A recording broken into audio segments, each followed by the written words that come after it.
Continuamos en Habla el Pueblo y muchísimo más. Ya viene más adelante don César Augusto Dávila, diario El Hermanón, pasa los 103.000 lectores. Qué importante noticia también nos trae sobre la historia jamás contada de Ricardo Belmont Casinelli. Dos detalles nos dará el director del diario El Hermanón, entre otras noticias, y por supuesto crece Abre el Pueblo. Estaremos, de repente nos trae algunas primicias el director del Hermanón sobre las predicciones que puede haber en los minutos de las 10:15, 10:20 de la noche, predicciones políticas por supuesto también. Muchas protestas, señoras y señores, durante todos estos días, hasta el día de hoy. El tráfico de Lima realmente no iba para ningún lado, usted estaba atracado en los embotellamientos. Y esto se ha replicado en otras ciudades de nuestra capital.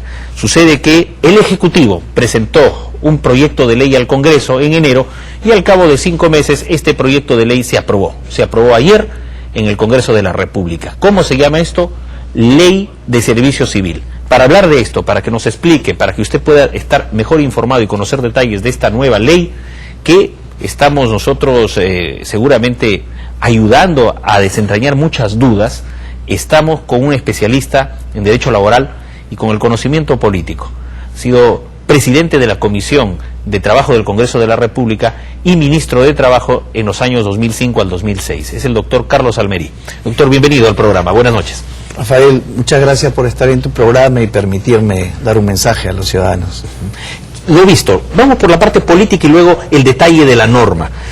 Hemos visto muchas protestas, hemos visto a grupos que han salido a las calles, pero estoy seguro muchos de ellos no han leído la norma. ¿Qué dice esta norma en esencia? Desde el aspecto político, por ejemplo, ¿cómo lo analiza?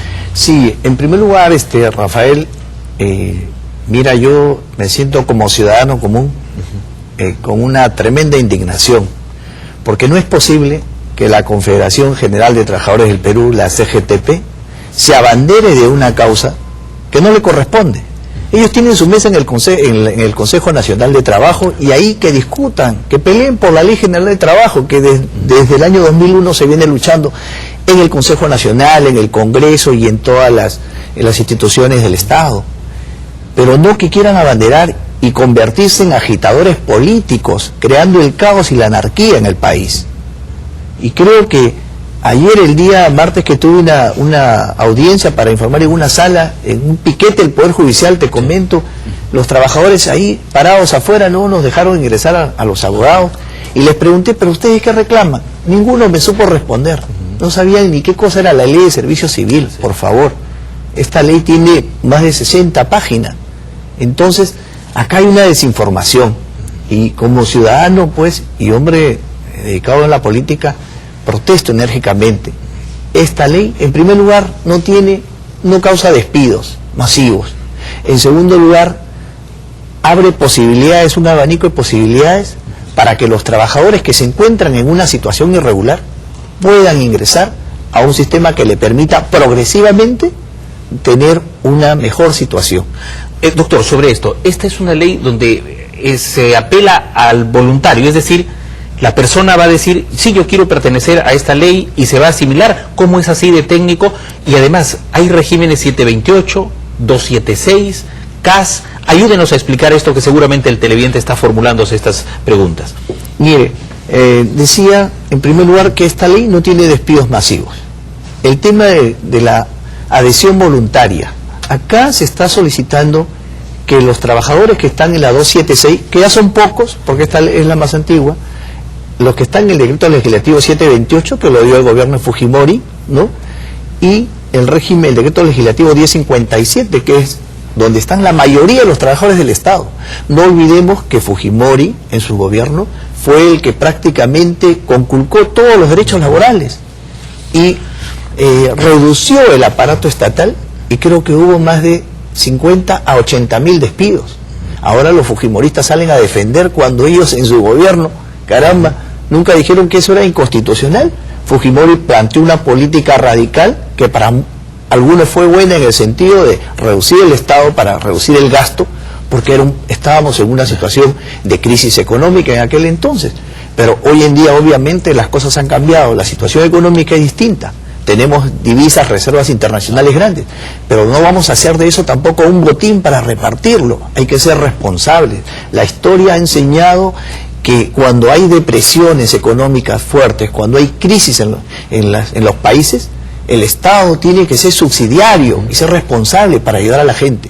No se puede decir, sí hay dinero, que pague el FONAVI, el Estado, que pague tal cosa. No, eso sí es irresponsable. Por eso que te decía, Rafael, mi indignación frente a estos agitadores. Y hoy día, felizmente, con muy buena razón y atinadamente, Mario Guamán se puso a un costado y dejó que solamente la facción aprista de la CTP salgan a hacer revuelta con los universitarios. Felizmente que no hubo desgracias. Ellos por la otra ley de la universidad. Doctor, una pregunta muy concreta. Esto de los despidos, para que el público tenga una idea.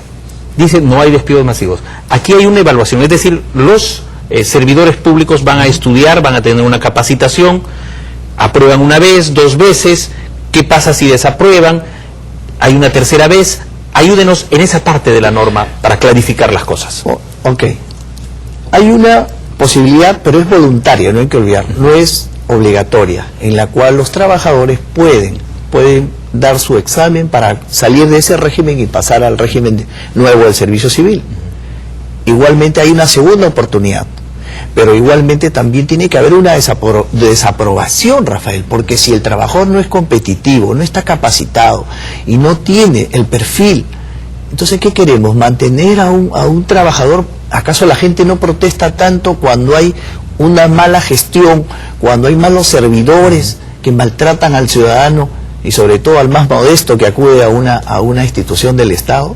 Entonces, te digo, tiene que haber de todas maneras, y debe ser así. Esto hay reglamentos que vienen desde la época de Fujimori en la cual califican por puntaje a los trabajadores y cuando no aprueban, lo declaran excedente. Ahora, y esto se ha dado. Aquí, ¿de cuántos trabajadores hablamos? ¿Pasa el millón? ¿Cuántos? Porque ya el sector de educación ya tiene su ley, carrera pública magisterial. Salud tiene también algunas normas. En este caso están gente de otros ministerios, de municipalidades, de gobiernos regionales, porque las marchas han sido en distintos lugares, Chiclayo, en Ancash, en el sur, en Lima. Es decir, toda la administración pública se ha movido. Así es. La ley señala que son todos los sectores del Estado, con excepción, por ejemplo, del Banco Central de Reserva, de la Superintendencia Nacional de Administración Tributaria, las AFP y otras más, que se rigen bajo leyes de la actividad privada, porque son organismos que son esenciales para el buen funcionamiento y crecimiento y sobre todo la parte medular del Estado, que es la parte económica. Por lo tanto, para ellos se les ha dado el régimen especial, se rigen bajo leyes que tienen que ver con la actividad privada, pero en lo general todas las instituciones están comprendidas acá. Y yo te digo, Rafael, además, esto viene desde el año 2001, desde la época que se firma el Acuerdo Nacional, el 2002-2003, han ingresado distintos proyectos de leyes. En el gobierno de Toledo, por ejemplo, se comenzaron las leyes de marco del empleo público, ¿no? Para ver el problema de los famosos CAS. Se creó la ley de prohibiciones para quienes